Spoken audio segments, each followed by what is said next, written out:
오늘 신약성경 마가복음 10장 42절부터 45절에 있는 말씀을 가지고 예수님의 헌신이라는 말씀의 은혜를 함께 나누려고 합니다.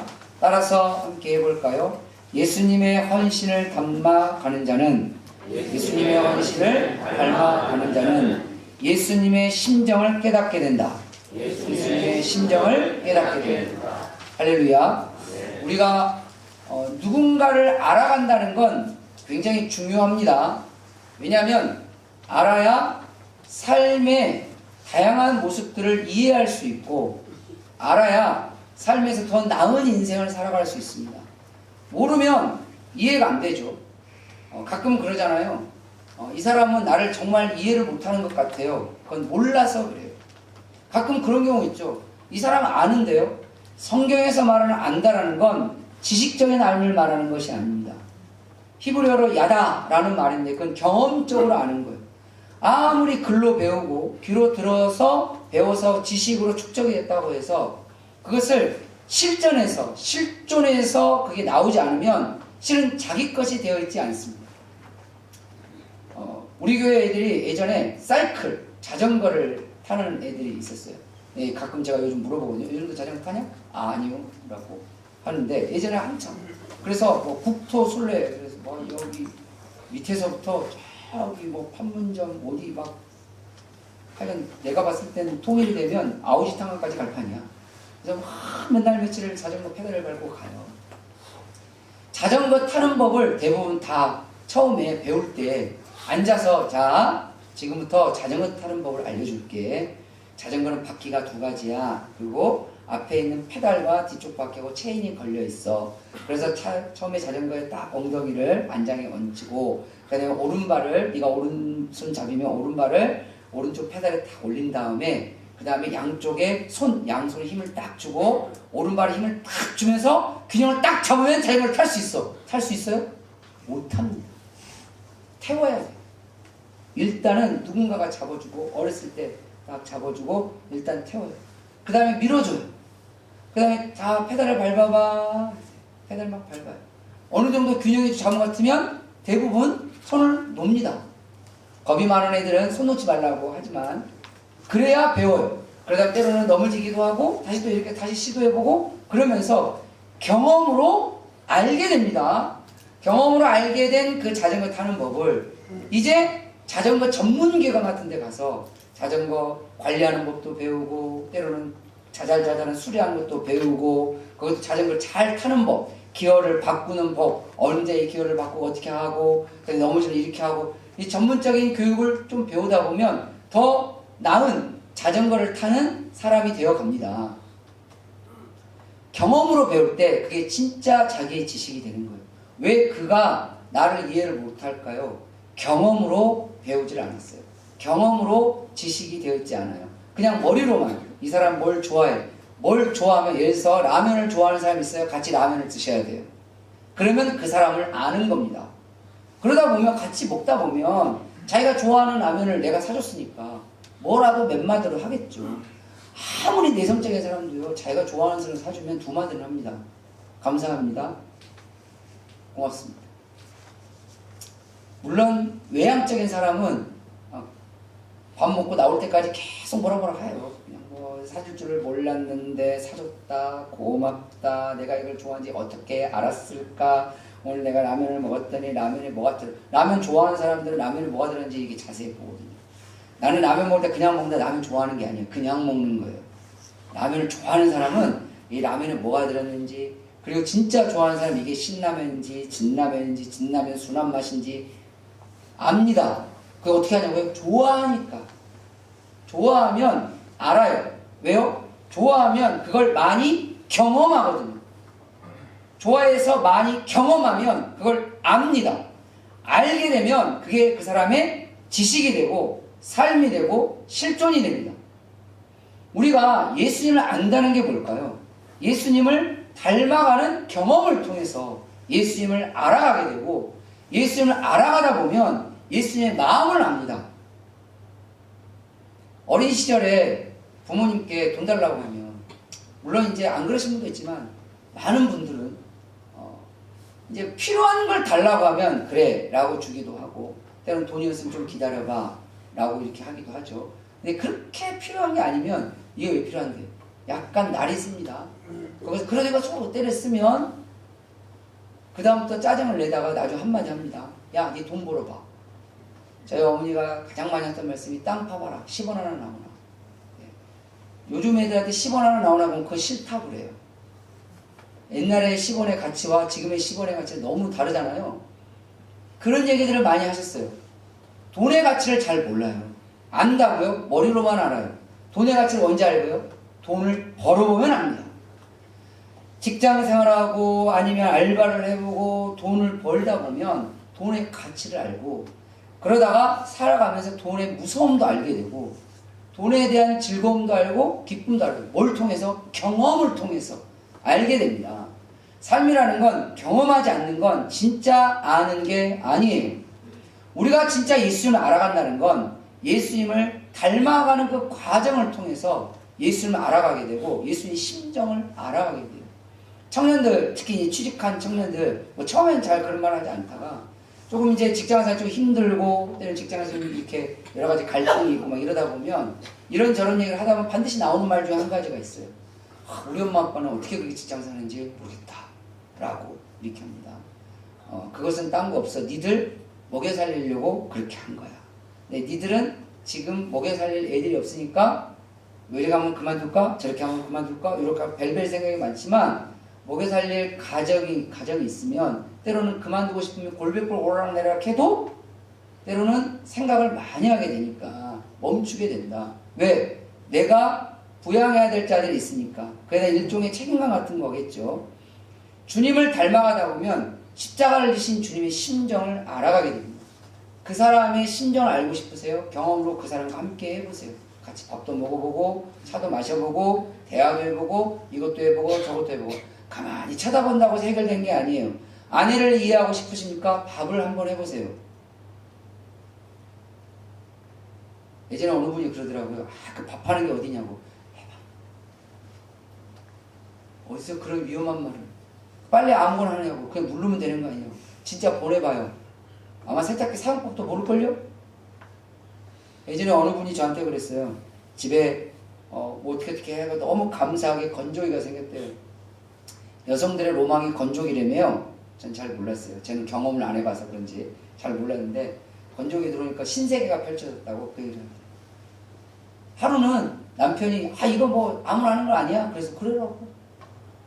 그래서 이제 기본적인 지식은 알려도 이렇게 하는 거라고. 근데 어느 날 남편이 오늘 내가 기분이다. 그래서 오늘 내가 빨래도 내가 하고, 오늘 어차피 누르는 건 되니까 빨래도 내가 하고 건조기도 내가 누르겠다.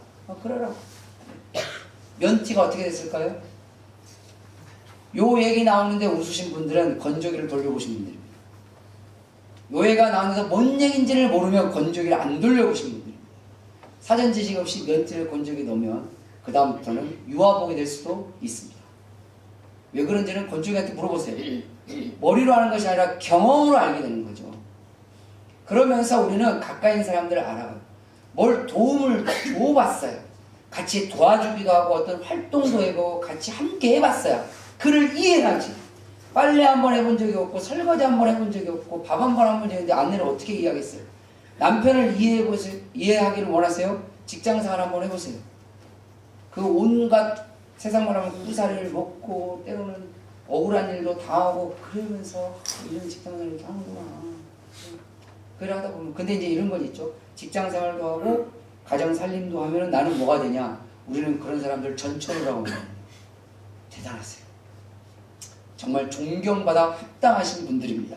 실은 오늘 예수님께서 우리에게 당신이 왜 이 땅에 오셨는지를 이야기하시는과 동시에 그 제자들에게 경고와 같은 말씀을 하십니다. 왜냐하면 실은 예수님의 제자들의 초기에는 진짜 예수님을 제대로 믿는 사람들이 아니었어요. 왜냐하면 진짜 온전하고 바른 예수님을 믿는 사람들이라면, 즉 바르고 온전한 그리스도인이라면 예수님을 닮아가려고 할 거고, 예수님을 닮아가려고 하면 예수님이 어떤 삶을 살았는지, 예수님이 어떤 말씀을 하셨는지를 배우려고 할 거고, 그걸 배웠다면 되새기려고 할 거고, 되새겼다면 자기 삶을 그걸 통해서 돌아보고 고치고 거기에 자기 자신을 맞춰가려고 했을 거예요. 그런데 제자들은 예수님이 어떤 삶을 사는지 관심이 없었어요. 실은 예수님이 어떤 말씀하는지 특별하게 잘 배우려고 하지도 않았어요. 그런데 제자들이 했냐고요? 예, 껍데기로는 제자는 제자긴 했어요. 같이 따라다니고 하니까. 하지만 실상은 제자들이 아니었죠. 근데 자기들은 실상이 예수님의 제자인지 아닌지를 몰랐어요. 어디를 가도 우리는 예수님의 제자야 라고 말은 했지만 예수님 보시기에도 누가 보기에도 실존적으로 실상적으로 실제적으로 그 사람들은 예수님의 제자가 아니었어요. 그냥 예수님을 따라다니고. 그럼 왜 그렇게 예수님을 따라다녔을까? 이게 중요하잖아요. 예수님의 삶에 더 큰 관심도 없어. 예수의 말씀에 더 큰 관심도 없어. 그 예수님 그럼 관심도 없으면 제대로 배우려고 하지도 않았겠죠. 안 배웠으니 배우려는 의지도 없었으니 자기가 없잖아요. 그냥. 그럼 도대체 이 인간들은 왜 예수님을 그렇게 따라다녔을까요? 그건 예수님을 통해서 자기 인생의 성공을 이루려고 했기 때문입니다. 저 예수님을 따라다니면 나는 인생 성공할 거야. 누군가는 돈을 많이 벌 수 있을 거야. 누군가는 행복해질 수 있을 거야. 누구는 세상에서 정말 사람들 위에 군림하는 크고 으뜸이 되는 사람이 될 수 있을 거야 라는 생각을 가지고 있었어요. 그 결정타가 35절입니다. 오늘 우리는 읽진 않았지만 위에 35절에 보면 세베대의 아들 야고보와 요한이 주님께 나옵니다. 여짜오되 선생님 무엇이든지 우리가 구하는 바를 우리에게 주시기를 원합니다. 이제 밑밥을 까는 거예요. 선생님 뭐든지 우리가 주님께 구하는 게 있으면 주님 우리에게 다 해주시고 다 이루어주시기를 간절히 원합니다. 밑밥을 깔아놓고 36절 예수님이 말합니다. 너희에게 무엇하여 주기를 원하느냐. 그래 그럼 내가 너희에게 뭘 해주기를 원해 라고 하신 거예요. 그래서 37절에 여짜오되 주의 영광 중에, 그러니까 주님이 예루살렘에 입성하면 큰 영광을 얻게 될 거라고 그들은 그걸 믿고 있었어요. 그래서 주의 영광 중에 우리를 하나는 주의 우편에 하나는 좌편에 앉게 하여 주옵소서. 속이 나옵니다. 하나님 예수님이 오른팔 왼팔. 그러니까 이런 거죠. 주님이 왕이 되시면, 주님이 대통령이 되시면, 주님이 대기업 회장이 되시면 하다못해 어디 기관에 정말 좀 그렇긴 한데 어디 동창회 회장이라도 하시면 나를 오른편에 나를 동생은 왼편에, 둘이 형제지간이거든요. 이렇게 세워달라. 그것도 권세라고. 예전에 어느 분이 그러셨어요. 어느 클럽의 회장이 됐는데 자기 회장 됐는데 그렇게 도와줬는데 자기한테 한 자리 안 줬다고 삐져가지고 지금은 자기 뒤통수에 대고 뭐라 한다고. 그것도 권력이고 권세라고. 그래서 그럼 그것도 권력이고 권세라고 생각 안 하시면 그거 빨리 내려놓으세요. 그것도 싫어. 근데 오늘 성경에 그런 거예요. 그때 38절에 예수님이 이렇게 말합니다. 너희는 너희가 구하는 것을 알지 못하는도다. 내가 마시는 잔을 너희가 마실 수 있으며 내가 받는 침례를 너희가 받을 수 있느냐? 39절 너희는 내가 마시는 잔을 마시며 내가 받는 침례를 받을. 지금은 못하지만 나중에 그럴 날이 올 거야. 이게 무슨 말일까요? 그들은 그때 이해를 못했어요. 예수님이 도대체 뭘 드시려고 뭘 하시려고 전혀 이해를 못했어요. 예수님께서 그들에게 하신 말씀은 결국 헌신이라는 단어 하나로 직결됩니다. 어떻게 보면 그들은 인간적이고 세상적인 성공과 그들의 행복을 예수님 통해서 얻으려고 했지만 예수님께서는 진짜 성공한, 진정으로 성공한 인생이 뭔지, 진짜 행복한 인생이 뭔지, 정말 영원한 존귀한 인생이 뭔지, 정말 높은 자리에 있는 자가 아니라 진짜 큰 어른과 같은 삶이 무엇인지를 오늘 예수님께서 진짜를 알려주신 겁니다. 세상에서 얻게 되는 권세, 물질, 자리는 실은 진짜가 아니에요. 언젠가는 다 내려놓아야 되는지 뺏기든지 사라지는 물거품과 같은 진짜처럼 보이지만 가짜와 같은 것 같습니다. 근데 주님께서 말씀하신 것은 영원한 것이기 때문에 진정한 진짜가 무엇인지를 우리에게 말씀하시는 건데, 그렇다면 우리가 예수님을 통해서 삶으로 경험으로 반드시 느끼고 깨달아야 될 예수님의 헌신이 뭘까? 예수님이 말씀하신 진짜 성공한 인생이 뭘까? 진짜 예수님이 말씀하신 진정한 행복한 삶이 무엇일까? 첫 번째로 우리에게 주신 말씀은 뭐냐면 하나님의 뜻에 자신을 맞추라는 겁니다. 나에게 맞추라는 이기적인 사람이 있고 내가 맞춰주는 이타적인 사람이 있습니다. 근데 오늘 성경은 나에게 맞추라고도 하지 말고 사람에게도 맞추려고 하지도 말고 하나님께 맞춰라 라는 말씀을 우리가 하시는 겁니다. 오늘 우리가 본 42절 말씀에 보면 예수님이 그들에게 말합니다. 이방인의 집권자, 즉 권세자들이잖아요. 권력자들, 정치인들 뭐 이런 사람들인데 그런 권력자들은 임의로 주관하고, 임의는 뭐죠? 자기 마음대로, 자기들 마음대로 왔다 갔다 한다는 거예요. 자기들이 원하는 대로, 자기들이 마음대로, 자기들 뜻대로 주관하려 하고, 그 다음에 그 고관들이 그들에게서 권세를 부리는 줄을 너희가 알거니와 라는 이런 말씀하십니다. 그러니까 예수님이 이 얘기를 먼저 말씀하신 이유는 그러면 안 된다는 얘기잖아요. 다른 말로 할까요? 내 뜻대로 내 주변을 임의로 주관하려고 하는 사람이 있습니다. 주관이 뭐죠? 그냥 끌고 가는 거예요. 내 마음대로 내 집, 내 가족 식구들을 끌고 가려고 하는 사람이 있어요. 내 말을 안 들으면 이상한 인간이에요. 제가 근래에 어떤 친구가 이렇게 이야기를 하는데 그는 자기 결혼 지금 준비를 이렇게 하고 있는데 결혼 준비를 하고 있는데 그 결혼하는 상대방 배우자가 될 사람이잖아요.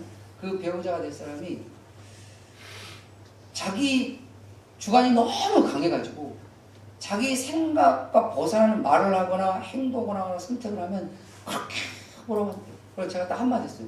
지가 왕이네. 그렇잖아요. 지가 왕이네. 근데 교회는 그렇게 따라다닌대요. 몸만 갔네. 진짜 예수님을 믿는 사람은 자기가 왕이 되는 사람이 아닙니다. 하나님만이 왕으로 섬기는 사람입니다. 그리고 더 중요한 게 있습니다. 내가 원하는 대로 하려고 하는 사람들 있잖아요. 내 뜻대로 하려고 하는 사람들은 문제가 발생이 되면 거의 98% 이상이 책임지지 않습니다. 여러분 주변에 가만히 생각해보세요. 이렇게 해야 해! 이게 맞는 거야! 라고 우겼어요. 그래 됐어요. 사고가 터졌어요. 어디까지 책임을 지시던가요? 이건 그런 사람이기 때문에 그런 것이 아니라 사람이기 때문에 그런 거예요. 사람은 우리의 모든 걸 다 책임져 줄 수 없습니다. 하라는 대로 했더니 이 사람이 건강이 망쳤어요. 자, 그 망친 건강을 그 사람이 어떻게 회복을 시켜주던가요? 이게 맞는 선택이야, 요런 거야 라고 했어요. 아니 이런 길도 있고 이런 길도 있는 거 아니야? 아니야, 그거 다 이것도 아니고 저것도 아니고 그것도 아니고. 내가 살아봤는데, 자, 자기만 인생을 살았나요? 아니잖아요. 우리는 다양한 인생의 경험을 가지고 산 사람들이 참 많습니다. 그런데 내 인생의 경험만 맞다고 주장하고 우겨대는 사람들이 있습니다. 그걸 우리는 똥고집이라고 말하죠. 성경은 우리가 말합니다. 사람은 딱 그 정도다. 그러니 사람에게 맞추는 인생이 되려고 하지 말고 너에게 맞추려고도 하지 말고 진짜 헌신된 삶을 살기를 원하느냐? 하나님의 뜻에 맞춰봐라. 주님의 말씀에 너의 삶을 맞춰봐라. 주님께서 우리에게 보여주신 그 본에 맞춰봐라. 주님이 어떻게 하셨는지 성경 보면 다 나오잖아요. 그래서 예수님 믿는 사람들 성경을 자주 보라고 하신 말씀이 하나님은 어떻게 하셨을까? 예수님은 어떻게 하셨을까? 예수님을 진짜 제대로 믿는 사람은 어떻게 하셨을까? 거기에다가 내 삶을 대입해보는 거예요. 맞춰보는 거죠. 그래서 이분들은 이렇게 했구나. 예수님이 이렇게 하셨구나. 그럼 나도 예수님을 믿고 한번 해보자. 중요한 건 예수님 믿고 할 때는 하나님이 그의 인생을 책임져 주신 줄 믿으시기 바랍니다. 우리의 삶 가운데 내 삶과 내 능력을 하나님의 뜻에 따라 하나님이 원하는 대로 맞춰가는 사람이 진짜 예수님의 헌신을 배워가는 사람이라는 거예요. 교회만 다닌다고 해서 그 사람이 진짜 예수님 사람은 아니라는 거죠. 교회를 다니는데 오늘 성경에 나오는 예수님의 제자들도 실은 교회 다니는 사람들입니다. 예수님의 제자라고 자기들 말로 했던 사람들입니다. 하지만 그들은 예수님의 생각에 맞추지 않았어요. 예수님의 뜻에도 맞추지 않았어요. 예수님께서 말씀하시는 것에도 맞추지 않았어요. 나한테 맞추라는 거예요. 예수님! 나한테 맞추세요. 나중에 예수님이 말씀하십니다. 내가 너희를 구원하려면 너희의 죄를 다 깨끗하게 씻어내려면 너희의 죄의 책임을 내가 다 뒤집어 쓰고 내가 그 죄의 처벌을 다 받아야 돼. 그래야 너희들의 죄가 없어져. 그래서 너희들의 죄를 내가 다 짊어지고 저 십자가에서 죽게 될 거야 라고 말씀하셨어요. 그때 베드로가 예수님 말도 안 되는 소리 하지 마시고, 예수님은 곧 왕이 되셔야 될 분인데 냉정하게 왕이 돼야 돼요. 왜? 예수님 왕이 돼야 베드로는 뭔 한자로 차지하니까. 예수님 왕이 되실 분인데 왜 죽어요? 말도 안 되는 그런 소리 하지 마시라고. 베드로는 자기의 인생에 예수님을 맞추려고 했어요. 나에게 맞추라는 거예요. 나한테. 하나님까지도 나에게 맞추라고 하는 인간이 있어요. 하나님께도 나에게 맞추라고 할 정도 되면 아마 가족들은 다 자기한테 맞추라고 할 거예요. 너도 나한테 맞춰, 당신도 나한테 맞춰, 어머니도 나한테 맞춰, 자식들도 나한테 맞춰, 다 나한테 맞춰. 그럼 자기가 왕이 되고 자기가 신이 되려고 하는 거 아니겠어요? 주님은 그런 자는 예수님 믿는 사람이 아니라는 거예요. 진짜 예수님의 헌신을 닮아가고 정말 진정한 성공의 삶을 살기를 원하십니까? 영원한 하나님이 주시는 은혜의 삶을 원하십니까? 그러면 하나님의 뜻에 자신을 맞춰보세요. 하나님이 인도하시는 나를 맞춰보세요. 가끔 충돌될 때가 있을 거예요. 예수님의 말씀과 내 생각이 충돌될 때가 있고 예수님의 꿈과 내 꿈이 충돌될 때가 있을 거예요. 예수님이 최고다 라고 하는 것과 이걸 가치라고 말하지만 내가 최고다 라고 하는 것이 충돌될 수 있어요. 이럴 수 있잖아요. 예수님은 누군가를 섬겨주는 게 최고야 라고 말할 때 나는 반대했어요. 예수님 무슨 섬겨주는 게 최고예요. 섬기면 받는 게 최고죠. 서로 가치가 충돌될 때가 있을 거 아니에요. 그때 하나님의 뜻에 나를 맞추십시오. 할렐루야. 그게 진짜 헌신된 사람이고 그렇게 하나님의 뜻에 맞추다 보면 하나님은 우리의 삶을 책임지십니다. 영원한 길로 우리를 인도하십니다. 두 번째로 우리가 반드시 배우고 닮아갈 예수님의 헌신은 종의 모습으로 섬기는 자가 되라는 겁니다. 참 예수님 반대로 하시죠. 역설적 하나님의 은혜라는 게 있습니다. 우리는 주인이 돼야, 왕이 돼야 더 행복해지고 더 성공했다라고 생각합니다. 근데 예수님은 반대를 말씀하셨어요. 종의 모습을 갖고 종이 되어줘야. 그러니까 진짜 종은 아니지만, 다시 말하면 우리는 종은 아니지만 예수님처럼 종의 모습을 갖는 거예요. 종의 자세를 갖는 거예요. 종의 태도를 갖는 거예요. 우리가 그것을 자발적 종이라고 말합니다.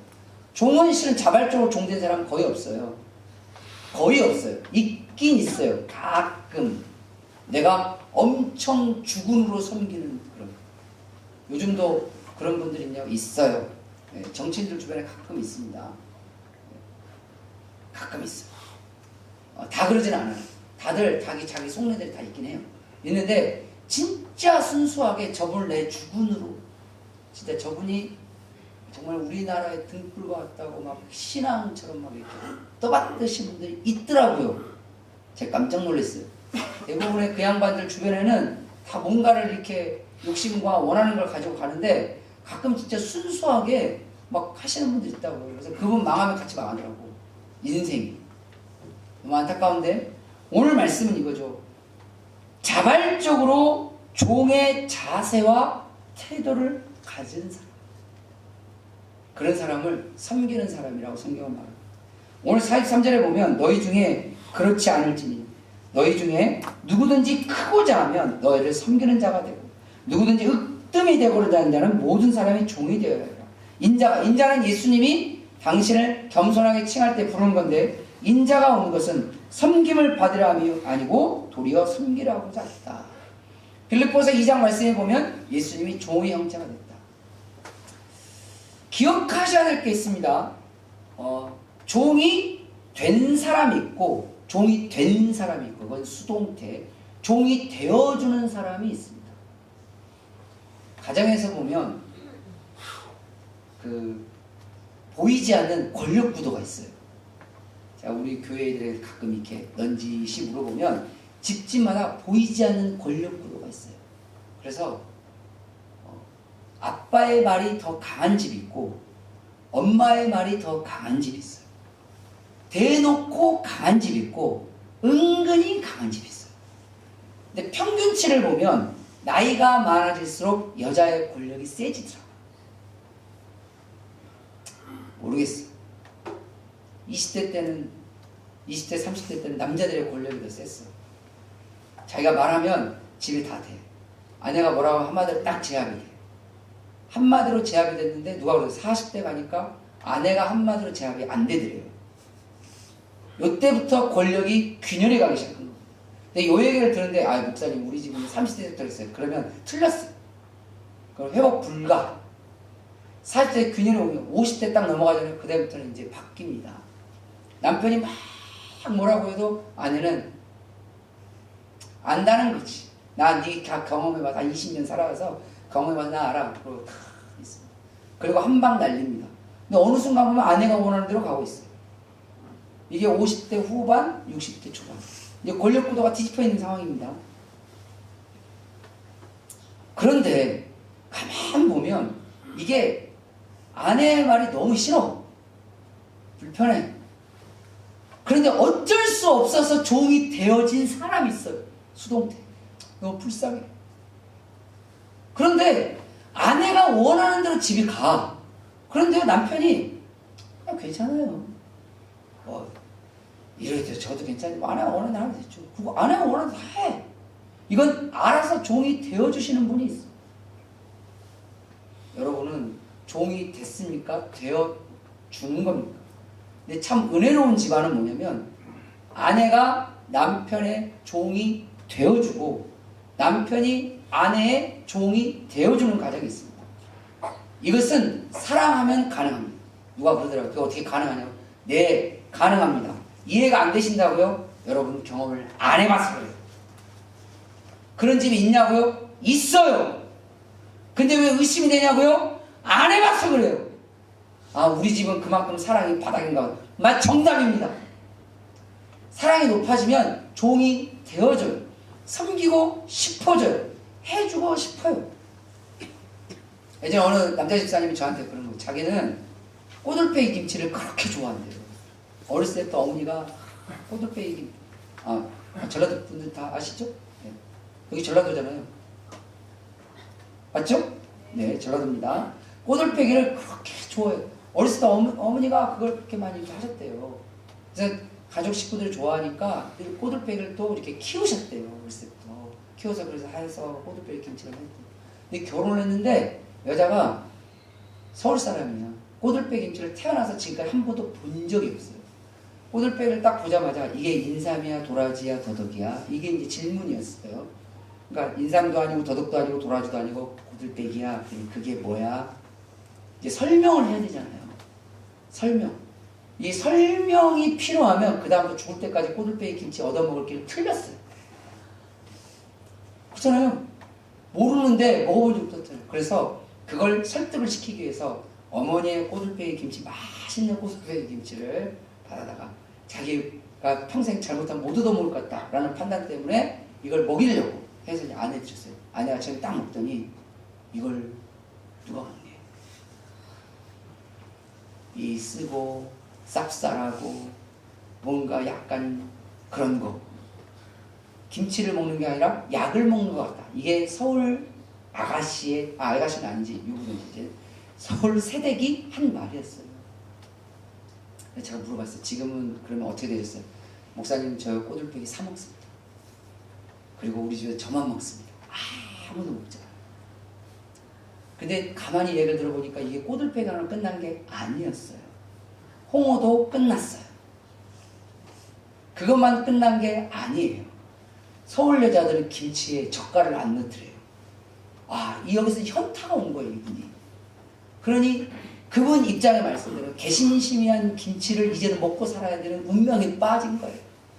그래서 제가 마지막에 물어봤어요. 행복하냐? 행복하대요. 약간 슬퍼 보이는데 아니요, 저 행복합니다. 꼬들빼기 김치를 못 먹어도 행복합니다. 젓갈 안 들어간 개심시한 김치를 먹어도 행복합니다. 홍어 못 먹어도 행복합니다. 1년에 한 번만 먹으면 되죠. 이게 왜 가능할까요? 그냥 알아서 내려간 거예요, 자기가. 안 그럼 반대일 수 있잖아요. 아, 이거 정말 간이 배 밖으로 튀어나오신 남편들은 이렇게 시킬 거예요. 그거 담그라고. 여자가 집에서 뭐해? 이건 진짜 큰일 날 말을 함부로 하시는 분들이 가끔 계십니다. 근데 해주는 거예요. 왜죠? 스스로 종의 자리가 되어진 거죠. 우리 예수님이 능력이 없어서 종이 됐을까요? 우리 예수님이 뭘 못해서 그러셨을까요? 아니요. 사랑하니까 종의 자리로 스스로 자발적 종이 돼서 내려가죠. 그게 예수님의 헌신입니다. 다른 말로 하면 헌신은 사랑의 표현입니다. 가끔 그러잖아요. 첫 번째를 끌고 오면 나에게는 헌신해 라고 해놓고 자기는 헌신하지 않는 너무 욕심으로 충만되신 분들이 가끔 있습니다. 네, 주님은 정말 될 가정은, 정말 될 교회는 서로 자발적으로 종이 되어준다 라고 성경은 그 헌신이 빛이 되고 그 헌신이 은혜가 되고 그 헌신이 능력이 되면 어떤 풍파가 그 가정에 몰아닥쳐도 그 가정은 행복합니다. 그게 진정한 행복이에요. 돈이 있을 때는 엄청 행복하는데, 제가 IMF 때 결혼했거든요. 그때 제 주변 사람들이 다 미쳤냐 그랬어요. 이 상황에.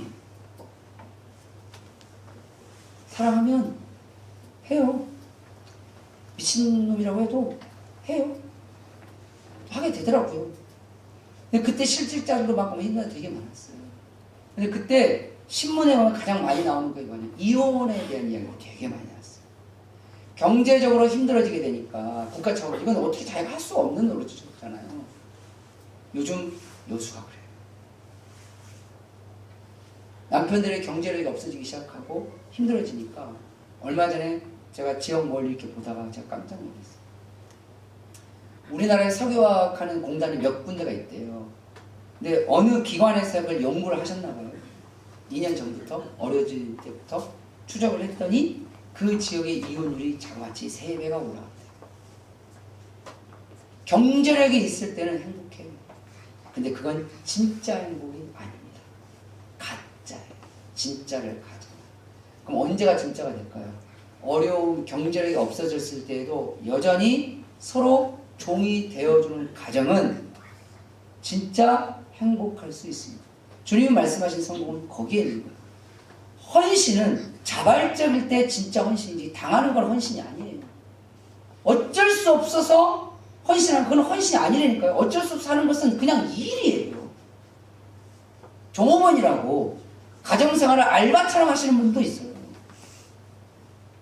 주님은 우리에게 예수님의 삶을 가르치면서 스스로가 사랑해서 낮아지고 섬겨주고 이해해주고 붙들어줄 때 그게 진짜 예수님을 닮아가는 헌신입니다.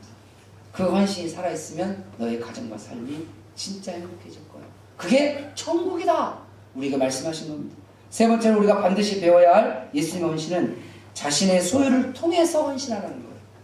제발 빚내서 하지 마세요.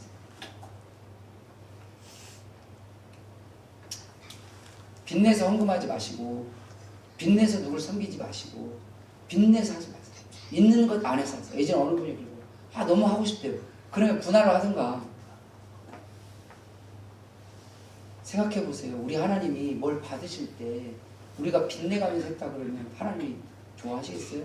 물론 그의 마음은 받으시겠지만 하나님도 불편해하십니다. 차라리 빚내서 할 거 아예 그냥 20년 분할로 하든가. 주님은 우리가 가지고 있는 소유 안에서 헌신하기를 원합니다. 근데 인간들은 가끔은 우리의 소유를 넘겨서 헌신해달라고 요구할 때가 있습니다. 제 친구가 오늘 전화가 왔어요.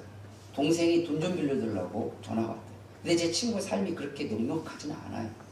뭐 그냥 살긴 살지만 그렇게 넉넉하진 않습니다. 근데 그 고민이 된 거예요. 동생이 너무 큰 돈을 빌려달라고 한 거니까. 근데 그 자기가 봐도 동생이 지금 위기긴 해. 그래서 이야기한 거예요. 동생아, 내가 지금 융통할 수 있는 돈이 이 정도 수준까지 안 돼. 그러니까 어렵겠어 라고 이야기하니까 동생이 이제 쌍욕을 하시면서 형은 대출이라도 받을 수 있잖아. 이게 이제 고민이 된 거예요. 그러니까 돈을 빌려줄 마음은 있어요, 이 친구는. 근데 대출 받아서 빌려줘야 되느냐 말아야 되느냐 가지고 친구인 저에게 전화를 조언을 합시고 한 거예요. 그래서 제가 그랬어요. 있는 것만 줘. 그래도 될까? 재수 씨를 봐. 네 애들을 봐. 네가 빚내서 네 동생에게 돈을 빌려주는 순간 그 다음부터 네 동생의 처분에 따라서 네 가정은 생존이 걸린다. 뭐가 우선이냐? 네 동생이 우선이냐? 아니면 너의 처자식이 우선이냐? 우리는 가끔은 우선순위를 따지지 않을 때가 행복한 삶이긴 맞으나 인생을 살다 보면 우선순위를 따질 수밖에 없는 상황이 몰릴 때가 있다. 그때 너에게 있어 우선순위 중에 가장 최우선은 뭐야? 처자식이야? 아니면 동생이야? 동생의 삶에 너의 가정의 생사여탈권을 맡겨? 그랬더니 이 친구가 저 대부터 있어요. 야, 목사가 그렇게 얘기하면 되니까. 목사니까 그런 거야. 왜? 성경에 그렇게 돼 있어. 그런 것도 성경에 있네요. 당연하지. 성경을 안 보니까 모르지. 성경을 보면 인생에 웬만한 답은 다 나옵니다. 우리는 우리의 소유 밖을 누군가가 요구하려고 할 때가 있습니다. 기억하십시오. 그건 우리에게 헌신을 요구하는 것이 아니라 우리에게 사망을 요구하는 것. 그리고 그 요구에 따라서 가는 사람들이 아니라 진짜 헌신, 내가 자발적으로 가는 사람들이에요. 요구할 때 브레이크를 거세요. 그리고 반드시 나의 가장 우선순위들과 이야기하시고, 그걸 우리는 상이라고 합니다. 통보를 하는 자는 자기가 왕이 되려고 하는 자. 그럼 1번이 끝났겠죠? 통보는 하나님이 말씀하신 바가 아니에요. 상의, 대화, 상의는 상호작용이 같은 레벨에서 같이 이야기해서 좋은 관계로 가는 거예요. 그러려면 자기의 소유 안에서, 자기의 소유를 통해서 헌신하는 겁니다. 할 수 있는 것만큼 하는 거예요. 그 이상을 하려고 하는 순간 그건 욕심입니다. 누가 그러더라고요? 착한 사마리아인 컴플렉스. 맞습니다. 솔직하게 나는 여기까지 할 수 있어. 그 이상은 어려워. 왜? 나에게도 처자식이 있고 내 주변에 삶이 있으니까. 하지만 내 친한 친구가 여기까지는 할 수 있겠어. 그래야 나중에 후회도 없고 뒤끝도 없습니다. 실은 누가 보면 냉정해 볼 수 있습니다. 근데 그건 냉정한 것이 아니라 정확한 겁니다. 인생을 살아갈 때 정확함이 없으면 때로는 예상치 못하는 우유부단한 상황들이 여기저기서 빵빵빵 터집니다. 그리고 자기가 어떤 선택을 했는지 자기가 몰라요. 그리고 나중에 문제가 생기면 어떻게 되는지 아세요? 남을 원망하는 사람이 됩니다. 남 원망하는 모습이 그렇게 좋아 보이지는 않잖아요. 하나님도 마찬가지예요. 잘못했으면 자기가 책임지고 하는 게 맞는데, 그럼 내가 책임지고 가려면 어떻게 해야 될까요? 내가 가지고 있는 소유를 통해서 헌신하는 겁니다. 내가 가지고 있는 능력이 이 정도면 그거 안에서 하는 거예요. 내가 물질이 이 정도면 이 정도, 내 시간이 이 정도면 그 시간 안에서 하는 거예요. 그걸 벗어나려고 하는 순간 나뿐만 아니라 내 주변 가장 가까이에 있는 가족이든 교회든 누구든 간에 나의 우선순위 가장 위에 있는 사람들의 생사여탈권을 흔들어 버릴 수 있어요. 그게 과연 옳은 삶이 맞을까요? 그게 진짜 맞는 걸까요? 주님은 우리에게 말합니다. 자신이 가진 소유가 다 다르더라도 자기 가진 그 소유를 헌신의 도구로 쓸 수 있어야. 예수님이 가진 것 중에 최고의 것은 뭐였죠? 생명이었어요. 근데 예수님은 그걸 우리에서 다 줘도 예수님 주변에 생사여탈권 왔다 갔다 하는 것이 아니라 도리어 그들을 살리는 일이었어요. 그러니까 나 하나 죽어서 그들을 다 살릴 수 있도록 난 그걸 하겠다는 거예요. 그래서 주님이 하신 거예요. 근데 아무나 대놓고 예수님이 생명을 걸었으니까 너도 걸라고? 그 사람 생명 걸면 그 사람 처자식을 어떻게 할 거예요? 어느 분이 묻더라고요. 만약에 예수님이 처자식 있으면 어떻게 해요? 예수님 진짜 안 죽었어요. 그래서 예수님이 처자식을 안 두신 거예요. 우리는 선후와 옳고 그름을 명확하게 인식해야 되는 것 가운데 주님이 하신 말씀을 호도하면 안 된다는 거예요. 아무나 대놓고 다 그걸 갖다 맞추기 시작하면, 일반화하기 시작하면, 그 일반화, 나는 다를 수 있잖아요. 상황이. 이 사람 상황이 다르고 이 사람 상황이 다르고 우리 안수집사님 상황이 다르고 저의 상황이 다르고 형편이 다 다르잖아요. 그 다른 걸 인정해주고 이해해주고 그 삶 속에서 함께 가는 길을 모색하는 것이, 그게 가장 지혜로운 것이지, 일반화시켜서 너도 이거 해야 돼, 너도 이거 해야 돼, 너도 이거 해야 돼, 너도 이거 해야 돼. 그러면 그것은 같이 사망의 길로 가자는 얘기입니다. 주님은 우리에게 말씀하십니다. 형편은 다 다르니까 자기의 형편과 상황 속에서 헌신의 도구를 찾고 거기에서 주님의 마음을 가지고 나아가거라. 그게 너희를 살리는 길이 될 것이다. 마지막 네 번째로 생명과 구원을 위해 헌신하는 겁니다. 45절 말씀에 보면 예수님이 이렇게 말씀하셨죠. 인자가 온 것은 섬김을 받으려 함이 아니라 도리어 섬기려 하고 자기 목숨을 많은 사람의 대속물로 주려 함이라. 자, 예수님이 십자가에서 죽으신 이유는 돈 빌려주고 하려고 한 게 아닙니다. 예수님이 십자가에서 죽으신 이유는 주변 사람들을 성공시키려고 십자가에서 죽으신 게 아닙니다. 예수님께서 십자가를 지신 이유는 우리에게 생명과 구원을 주시기 위해서 예수님이 십자가에서 죽으신 겁니다. 정리해보면 예수님의 헌신의 목적은 우리의 생명과 구원이에요. 답이 나왔죠? 우리의 헌신의 동기도 누군가의 생명과 구원입니다. 그게 아니면 헌신하지 마세요. 그걸 극단적으로 설명하면 우리는 그걸 이렇게 말합니다. 개죽음. 주님은 우리의 삶을 무가치하게 쓰는 걸 원치 않습니다. 그런데 누군가의 생명을 살리는 일이라면 그 사람의 삶을 회복시키는 얼마나 가치 있는 일이에요. 그 사람이 어려운 가운데 빠졌는데 그를 구원시키는 일이라면 헌신해라. 괜찮아, 헌신해. 그게 너의 헌신을 빛나게 할 거야. 그게 진짜 큰 거야. 무가치하고 아니면 아무나 대놓고 헌신을 말하는 게 아니에요. 가끔은 불신자들, 즉 예수님 믿지 않는 사람들이 예수님 믿는 사람들에게 헌신을 요구할 때가 있습니다. 그리고 여기다 뭘 달지요. 너 교회 다니는데? 라고. 그건 마귀가 여러분들에게 덫을 놓는 거예요. 주님도 그렇게 십자가를 지지 않으셨습니다. 우리는 예수님의 삶과 말씀을 따라가는 사람이고 그들을 그리스도인이라고 말하고 그리스도인들이 모였을 때 교인이라고 말합니다. 그럼 우리의 삶의 원천은 예수님께 있는데 예수님이 그런 지뢰를 밟으셨어요? 예수님이 그런 덫에 발을 놓으셨어요? 아닙니다. 그 사람에게 더 많은 돈을 주고 그 사람을 있는 자존심을 더 높여주고 지가 원하는 대로 해주겠다고 예수님이 그 지뢰를 밟은 줄 아십니까? 아니요. 예수님이 그 지뢰를 밟을 때는 알고 밟으셨어요. 그런데 왜 밟았을까요? 그 사람을 살리는 길이 그 길이었거든요. 그 사람을 구원하는 길이 그 길이었어요. 지금 너무 힘들고 어려운 상황이 있어요. 누구라도 그 사람이 헌신해줘야 되는 상황이 있어요. 근데 아무도 안 하려고. 그때 예수 믿는 사람들이 해주는 거예요. 할 때 내가 할 수 있는 영역까지 다 해주는 거예요. 모든 걸 다 우리는 믿지 마세요. 우리는 예수님을 닮아가는 사람이지 예수님이 아니에요. 우리는 그에게 모든 걸 다 해줄 수 없어요. 그러니까 주님이 말하잖아요. 우리가 할 수 있는 영역 안에서 최선을 다하되 빚은 지지 마라. 하지만 그 속에서 그를 살리는 길이 그게 맞다면 그 사람 기분 풀어주려고 아니에요. 그 사람 구원해 주려고 우리는 헌신하는 겁니다. 그 사람을 살리겠다. 일으켜 세우겠다고. 예를 들어 직장에 실직됐어요. 힘들고 어려운 상황이 있어요. 모르는 사람들 어떻게 할지 다 이렇게 할 때 그때 예수 믿는 사람들의 헌신이 필요합니다. 찾아가서 여러분 시간을 주고 크지 않더라도 작은 물질도 주고 밥도 먹어주고 같이 차도 마셔주고 위로도 해주고 격려도 해주는 거예요. 그게 내가 가지고 있는 소유 안에서 그의 생명을 살리는 길입니다. 죽고 싶어요. 일이 안 풀려. 그래서 다 하기 싫어. 그런 사람에게 찾아가서 헌신해 주는 겁니다. 그래서 그 사람의 마음을 살리는 겁니다.